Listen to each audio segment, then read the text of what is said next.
I looked at the pictures.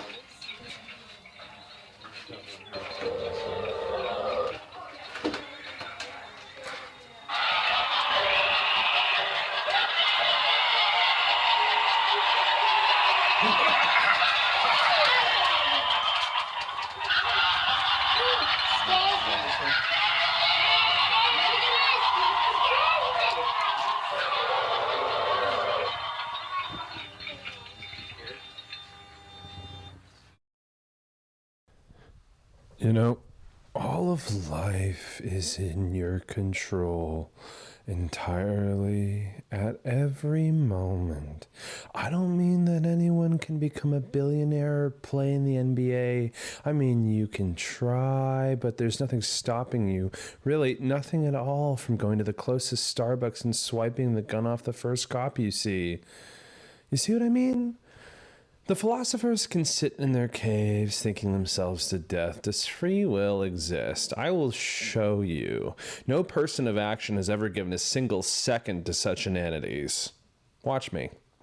Plague, war, unplowed roads in Juneau, new restaurants open after 8 p.m., empire receding at the fringes, society coming apart in the margins. Nobody likes anyone or trusts anything, and why should they? All that was thought solid has become vapor in our hands. The institutions people believed in deeper than they believed in God himself, sound stage facades, painted building fronts propped up with 2x4s and duct tape. We're all just pretending at this point, holding on as long as we can, locked in a staring contest for our mortal souls. Can't you feel it? Apocalypse is in the air. We've been fantasizing it, willing it, edging it for more than a decade. We waited so long. We got bored with the concept of zombies. Everyone except for my coworkers, I suppose. Real collapse is much slower, much harder to notice, because it doesn't look like a movie. It looks like this. Like your life. Like tomorrow, and another tomorrow, and that day after that. And everything feeling a little cheaper, a little more hollow, a little less steady all the time. Like the shadows creeping in at the edges of the screen when you get scared or hurt in a video game. I'm not delusional. I don't propose that by action I will halt or reverse this decline. I am merely setting the scenery for you. There are times of rising and times of flourishing, and there are times of affluence and neglect and decay when everything dies, and times of struggle when new things are born. History moves like tectonic plates. I simply mean to live the best life available to me in my allotted time and context. And the men who prosper in any time are the ones who are ahead of the curve. Just a little. Not too much, or they'll put you in an asylum. The ones who can see over the next rise and get into the next valley and stake out territory first. The Sooners, not the Boomers. The gun exists to be jumped, to separate the players from the chumps. Everyone knows a sucker who can't stop buying into stocks right as they hit their peak. The rules are changed now. Everyone can feel it, but nobody can acknowledge it, and certainly nobody can speak it. The most anyone alive today can do is put their fingers in their ears and try to hoard as much of the old regime's wealth as they can manage before the spigot shuts off for good. As if it isn't all imaginary, as if it isn't all just a gentleman's agreement.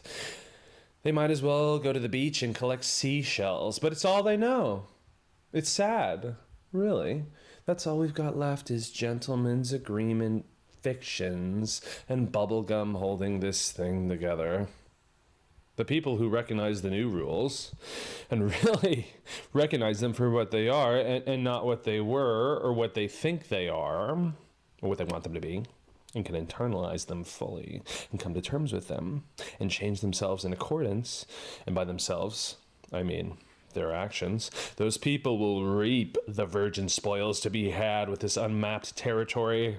like the first colonists landing in Virginia. We live in times of collapse. A new world is being birthed right behind our backs. I simply mean to indulge in all of the new little cracks and fissures as they emerge. The things which were forbidden to us in the old world, forbidden even to the imagination. I work at Mount Monmouth Asylum, the haunted attraction set inside the derelict medical facility. Officially, Mount Monmouth Lunatic Asylum for the criminally disturbed and medically insane. Officially, LLC. Yes, it is a mouthful. Yes, I have expressed the sentiment to Mr. Moriarty first, obviously, through official channels. Not that I'm a cuck, but if you actually thought about it for 5 seconds, the most likely way to get a desired outcome.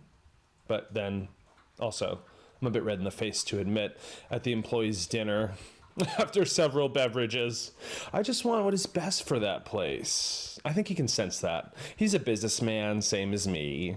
I think he just likes the way it looks on the sweatshirts he sells, and he has 1,000 of them he can't sell that Jenny, the makeup girl with the large breasts and airbrush kit, convinced him to let her hand make.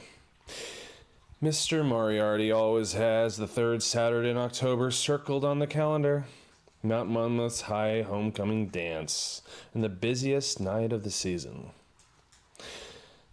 At 6 feet tall, I'm tall-ish. Not terribly tall, but 3/4 of a foot taller than the average female, and about 100 pounds heavier. Have you ever wrestled with a woman, even in a playful way? They're impossibly weak, unless she orients her entire lifestyle around strength training. Almost any man of even below average strength could quite easily, not to be blunt about it, overpower almost any woman he meets. It is impolite to acknowledge such things, but there is an agreed upon social reality, and then there is reality. If such things weren't the truth of nature, we would not have created civilization to suppress and subdue them. A man can have any woman he wants, factually speaking, if he's willing to pay the price. The only thing stopping him, if no other man be in the picture, is himself. His benevolence, cultivated by society over a lifetime. In a healthy society, his restraint ultimately benefits him. A collapsing society can no longer benefit me, at least not enough on the balance to outweigh the alternative. Whoever even invented the term free will ought to be shot. What a pathetic pipsqueak one would have to be for the question to ever even occur. Look at me. I had a fine upbringing. There is no convoluted series of predetermined variables which have led me here. I'm doing this because an idea originated in my mind, and I decided to do it. You can do anything you can think to do, any old time you please. I was working the queue coming off of my break when I saw her, in a blue homecoming dress that glistened under the strobe lights. Her name, it took me only a minute of eavesdropping to gather, was Celia. She was shy. You could tell she was well-liked. No way a girl that pretty could ever not be. But not especially close with anyone else's in her group. As in, perhaps she'd come along with a friend who had another friend there who wasn't so close as Celia. The other two seemed to be a natural pair, so when conversation split off, Celia often found herself the odd one out, not really a part of either, with a little smile that would have seemed awkward if it were anyone else. Brushing her hair back behind her ears, her narrow shoulders ambiently tensed against all of the commotion around her. If it were up to me, it would be different. It started off quiet, get people more on edge that way, I think, build more tension. Then all of the scares inside her would hit harder. But Mr. Moriarty insists this is the way it is done. Black lights, loud music, blaring, distorted guitars, death rattle vocals. Legally, anyone in here for more than 5 minutes should be required to wear earplugs. Marilyn Manson, etc. Heavy, doom-laden stuff. Lots of strobe lights, macabre, graphic music videos looping on TVs. Suffice to say, I would be a little more artful about it, a little more intentional, lean into the location more. We were inside the actual old asylum after all, but even I had to admit it did get the adrenaline flowing. If you were suspecting that I was spending quite a long time staring at the young lady, you would be correct. I made no effort to hide it. It was like a drug to disappear behind the makeup and the prosthetics, to be completely free. At the height of the experience, sometimes found myself entering an almost trance-like state, just letting every thought that came to my mind fly out of my mouth, doing the strangest thing my mind could conjure at a moment's notice before I could even think twice about it. In real life, my teachers always described me as bashful. My heart skipped a beat when she noticed me, and I watched her fear become a sheepish grin, and it made my heart beat faster, and I watched her squirm and look away and look back, and me and away, squirming even harder. And then her friends noticed and started giving her grief. That was all well and good. I wondered if maybe she'd come because she had a crush on one of the boys in the group. The way they were acting could have suggested as much. But then they started egging me on, and I hated that. It bothered me to no end. I mean, it really made my skin crawl when the customers, almost always the teenage pukes, thought they were your boss, thought they could boss you around. Come scare my friend. Come take a picture. I turned and headed backstage. I could see my coworkers watching me, and it set in how long I'd been lingering. Even for us, even to get a scare, it was a bit strange to focus on one person for that long. She had the faintest hint of freckles on her cheeks. She tried to cover up the sweatiness of an evening dancing with perfume. I wondered if one of the boys was her date, the blonde one or the ethnic-looking kid. I could feel the jealousy stewing, rolling, coming in hot flashes. There were rumors about a guy years before my time, and I'd been here 9 years, who attacked one of the guests while in costume. Usually the way I hear it told, the guest kept taunting the actor, getting in his face, saying that he wasn't scary, etc. And, well, the accent on the prop he was carrying was a stiff sort of foam, but the handle was still solid wood. Mr. Moriarty had all the guests sign waivers before they entered. It gave the impression that we were one of those mega intense places where they grab you and cut your hair and all that. But the waivers didn't actually include anything very surprising or out of the ordinary. Mr. Moriarty just thought it made them more scared.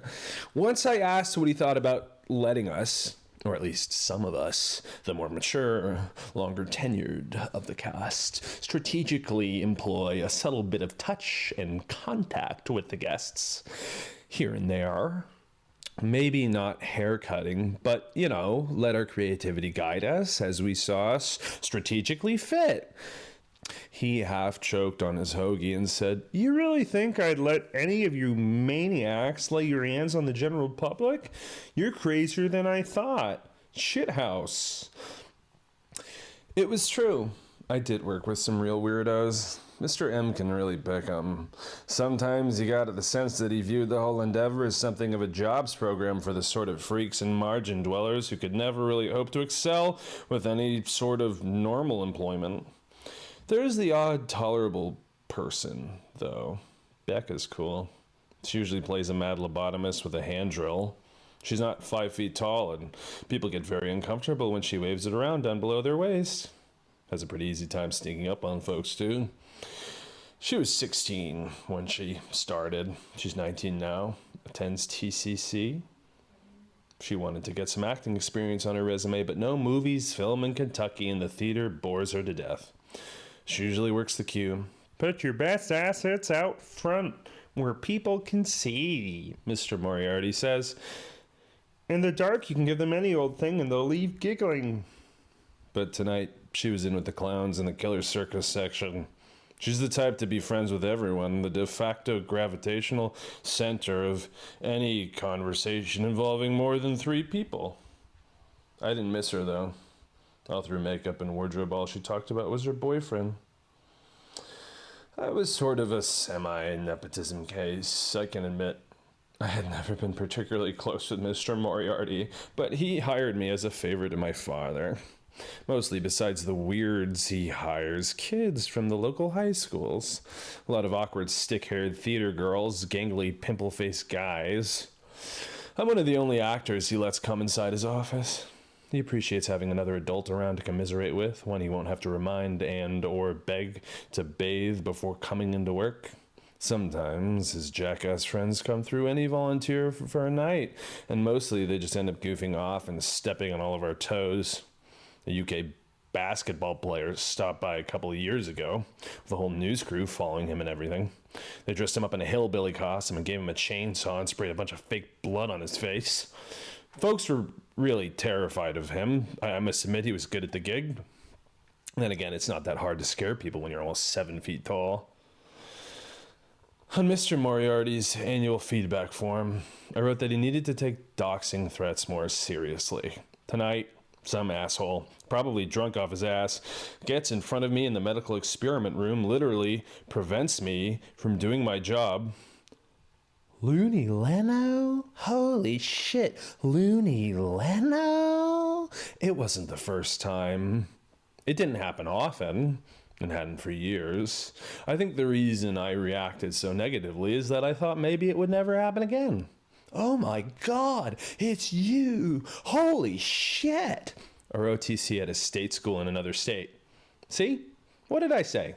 Achiever, motivated, straight and narrow, unimpeachable background. Yesterday has no bearings on tomorrow. Everyone gets to choose for themselves every moment of every day. I got a B on my geology exam that morning. Is that why I did it? You climb one water tower, you make yourself the main character. I mean, you really insist upon it. And all of a sudden, every little mundane thing you've done up until that takes on a whole new glimmer. Becomes charged with meaning and consequence. Not just some random chemical misfire, but a crucial part of a narrative. A link in a chain of cause and effect that puts you up there on the water tower.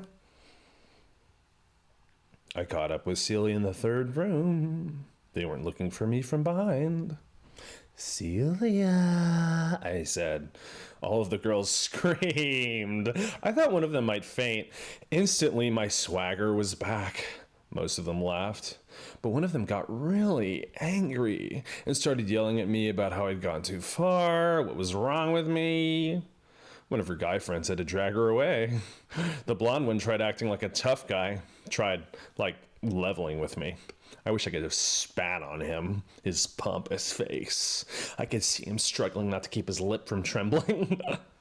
But Celia, she was in a fun house, surrounded by screaming, laughing, goofy props and the like. A theatrical production. But the fear on her face was real, as if she were out on some trail in the woods, looking up at a cougar, looking down at her. It was much realer fear than she'd paid for. I wondered if somehow she knew. I don't know how she could have, but she sure seemed to know something. Even still, it was hard to hold her gaze, as delicious as it was, even with the makeup, even as an entity with no name known to man. She was so beautiful it made my mouth dry. In every light. Her friends carried her along. The chainsaws were next. I left her to them. I had sweated through my shirt, so I returned to the locker room to change into my spare and remember that I was already wearing my spare. God, even as I imagined overpowering this girl, carrying her off at my will, I was worried she would think I smelled bad. She couldn't swoon if she was gagging. Some of the folks I worked with were more dedicated to it than me. They stained their teeth and ate foul things at the start of their shift to stink up their breath. I'd even seen a guy carry a mouthful of dirt around so he could let it fall out at opportune moments.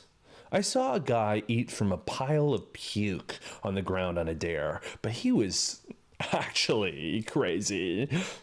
Me, even when I scared them, I wanted the pretty ones to like me. In that, I suppose, Mr. Moriarty has a point. In my end of season exit interview a couple of years back, he told me he felt like I was no longer fully committed to Mount Monmouth. I, of course, told him he was crazy, that the house's success meant as much to me as my own. But on a deeper level, I would not make myself grotesque. I would not fully sacrifice my individuality for the greater cause. I could not kill my ego in order to merge with the production and give over my body as a meat prop if it meant making myself too foul, if it meant being laughed at. A lot of times they did like me. I could tell in the way that they talked to me or smiled at me. I especially loved it when the ones with boyfriends gave me extra long looks over their shoulder. And the house still functioned fine, ultimately. Mr. Moriarty still got his screams, and I didn't have to debase myself to a level I could not make peace with. The guests didn't just pay to be scared, they paid to be thrilled. One time, after a particularly brutal criticism session in which Mr. M screamed for probably 5 minutes straight and really hit all my buttons, really tore me a new one like he'd only done a handful of times over the years. If I wasn't diligent and disciplined, I really could have cried. I felt it welling up without my permission. I offered to let him use my name when he promoted the asylum. It was the absolute last thing I wanted, and I think he probably knew that, but I saw him consider it. There are good and bad makeup artists. I did what I could to stall and work the line to try and land in a good chair, but sometimes it was unavoidable that you'd end up in a bad chair, and the show waited for no one, and then you grinned and avoided mirrors for the night. If you thought you looked dumb, you were chum in the water. The crowd has a nose for blood. Doubt is the night killer. They will sense the tiniest, most obscured seed of it in even the best of actors. And once that happens, it is over. They have you. The dynamic has shifted. There is nothing to do but retreat and pray that they do not follow to root you. Because what can you do? You'd like to hit one of them, of course. Bop them right on the nose. But all you can do is scurry backstage like a rat and hope they honor the signs. There's only one security guard, and his name's Isaiah. He sits near the ticket booth, and he comes to work high every day for as long as I've known him. All of the girls I work with are always surprised to find out that I'm 38. They say they would have guessed I was older than early 30s. But what do they know? Not much, in my experience. Kids don't seem to be able to tell much of a difference between 25 and 50. To them, everyone above them is just an adult or an old person. A lot of them wrinkle their nose. Becca never did, which is something I appreciate about her. From the time we were introduced, we shook hands. She never made a thing about either of our ages. It seemed perfectly natural that as coworkers, we should be friends as well. I only did 10 years, 9 for good behavior, because I missed. That's the simple long and short of it. 0 for 19. A matter of court record, maybe a Guinness record. I looked to see if any of the jury were laughing when they showed pictures of all those little yellow evidence placards dotting the quad, marking each of my misses. Some people have asked if I did it on purpose. Yes, and made my own gun jam up at the end of it as well. I drew Marissa tonight. Marissa's good. She's been here for years now. She doesn't like to chat much while she works, and she has her looks, which she doesn't really like to deviate from, but that's all right with me. She makes me look good and creepy. With a great face, you can still get scares, even if you don't have the acting juice that night, or the adrenaline. If it's a rainy Thursday with hardly anyone coming through, you can still earn your paycheck, as it were, by just knowing you're blocking, if you will, by being fundamentally sound and showing up in the right place at the right time. Because you couldn't always have your A game. You had to give it a lot to it, and it took a lot out of you. Mr. Moriarty put me in a mask for my first 7 years here until I could finally, properly disassociate. I was too timid at first. I had too much society in me, naturally. Can't have that. Not if you're ever going to truly scare someone. Not if you're ever going to really convince someone that you're truly a capital O other. Mr. Moriarty pays me to be a nightmare. He employs makeup artists and costumes at reasonable market rates for Truman County to transform my body. To truly scare someone, you must be unrecognizable. If you retain any modicum of your societal housebreaking, the illusion is broken. It is something people can sense innately. It is why the turnover rate here is so high. No matter what makeup you put on these kids, most will never truly present as anything other than a timid teenager yipping for biscuits. For there to be true fear, you have to believe there could be some bite behind the bark. To inspire this belief, you must detach yourself from your training completely. Make yourself unrecognizable. Make yourself dangerous, unknown, and unpredictable. I used to run weekend seminars on this shit in the off-season. Scare theory, advanced scare acting. It's amazing how one bad online review from a client's husband, of all people, a jealous maniac, can utterly destroy a hard-built small business. I petitioned to have it removed, but who can fight the tyranny of the algorithm? There isn't even a king on the throne to receive our complaints. You shout them into a black box. Becca was one of the rare young actors I'd ever seen really get it. And only then in flashes. I was glad she stuck around. That anyone with such a fresh memory of high school, of touching the raw, brutal, unvarnished face of human social hierarchy could manage even momentarily to lose all self-consciousness and commit themselves wholly and honestly to something so ridiculous without a moment of spared for thoughts of embarrassment or worse. It is a testament to brilliance. I've tried to tell her as much, though not in so many words. Well, I left them all alone for a while, had my makeup touched up, took a drink of water and a cough drop, following their progress here and there through peepholes and hidden vantage points. The hospital was massive, and Mr. Moriarty took advantage. On the billboards, he advertised walk-through times of over an hour, though in reality, most nights we were really staffed for an operation half the size. Even still, we didn't take up more than a quarter of the place, all in. Nobody wants to do 5 flights of stairs, he said. The hospital was 9 stories tall and appeared smaller than it was for being tucked back in amongst some pretty sizable hills. They were in one of the surgical wards when I caught up with them. One of those rooms with the stained tiles and drains in the floor. I placed my arm across the doorway and forbade them from moving forward. "Oh, it's this creep again," said one. But I only had eyes for Celia, and she knew it. I held them there for a long time, saying nothing. Finally, I pointed at her and beckoned. "You, come with me." "Dude," they said, "no fucking way. You can't do that." "This is what you paid for," I said. "You will collect her at the end of your tour." I took her by the lightest touch of the arm, and no one thought to protest. She floated there atop my hand as if through a dream, I swear it, and into the stairwell. Her skin was so soft, it seemed impossible. "Am I supposed to ask where we're going?" she said. "Because I'd sure like to know, if you're allowed to tell me." Up and up we went, past one empty floor and then another. The screams and laughter and music were soon a memory. I spoke not a word. It's amazing how the old concrete and asbestos construction can really just swallow sound. On each floor, we could see the hospital as it used to be, as it is now sans decor and supplies. This was the surgery floor, I said, probably lying. But doubtless someone had died in this place, and someone dying in a place does something to it. Growing up there was a park my mother took me to a couple of times, and a few years after we'd stopped going, someone was murdered in the woods next to it. From then on, it was all I could think about. Anytime we drove by it, I pictured different ways it might have happened.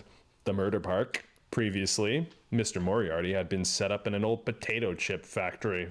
It's possible that someone had died in there, but the architecture was only menacing in a much more subtle, existential way. My heart was pounding. I was really doing it. Another flight of stairs. I was starting to sweat. I'd been up here once before to smoke weed with Isaiah. "Sir, this doesn't seem right." I felt her hesitate beneath my touch. I tightened my grip, barely, only enough to stay her, only enough to make my point, and looked into her eyes. "One more floor?" I looked up. There was only one more floor to go. The roof being so close suddenly felt very immense and claustrophobic. But with our feet still, I could now hear that someone was already up there. Something was happening. I was halfway up the last flight of stairs, 2 at a time, dragging Celia behind me, when we heard the moan. Just the lightest thing past a sigh, but it was the first thing we heard that was definitively human. We weren't stumbling into an opossum den. definitively female. The noise was familiar to my ear. Then someone else grunted, definitively male. Oh God, somehow I knew 3 steps from the top. Sometimes my mind can do low-grade echolocation, just a subtle pat, a soft slap of skin. The unbrokenness of all that bare flesh is shocking in the dark. Limbs tangled, bodies intertwining, disorienting the eye like a cubist painting.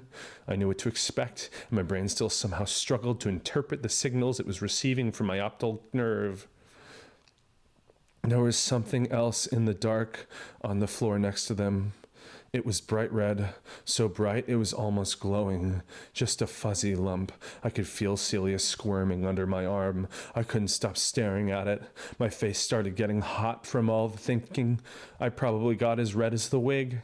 That's what it was. I finally figured it out. A goddamn clown wig. They shifted around and I could see her face, and we made eye contact. It was Becca, still in her clown makeup. My God, I thought, she's being raped. Action, inaction, decisive moments, free will. There's nothing more to discuss, and no time left for talk. It was all instinct anyways.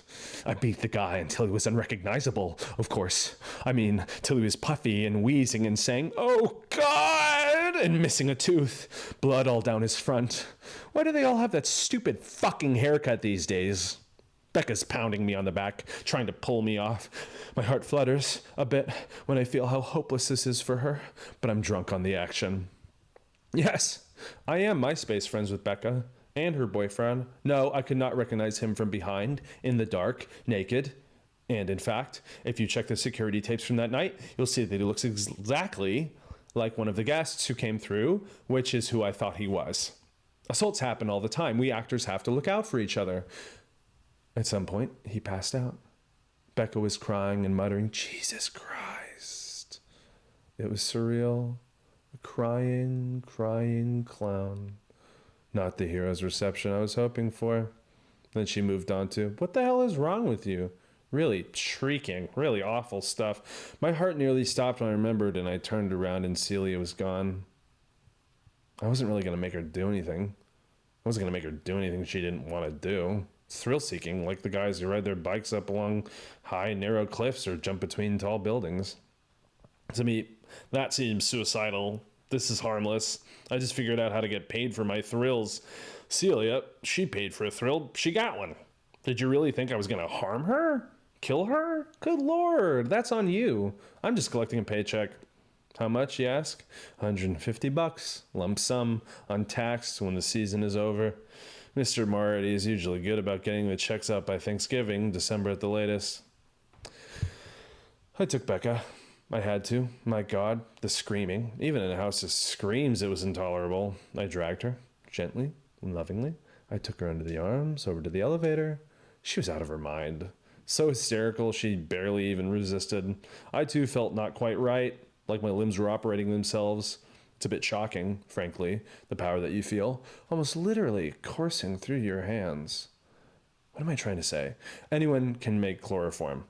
The dream of the alchemists realized. I tucked her in.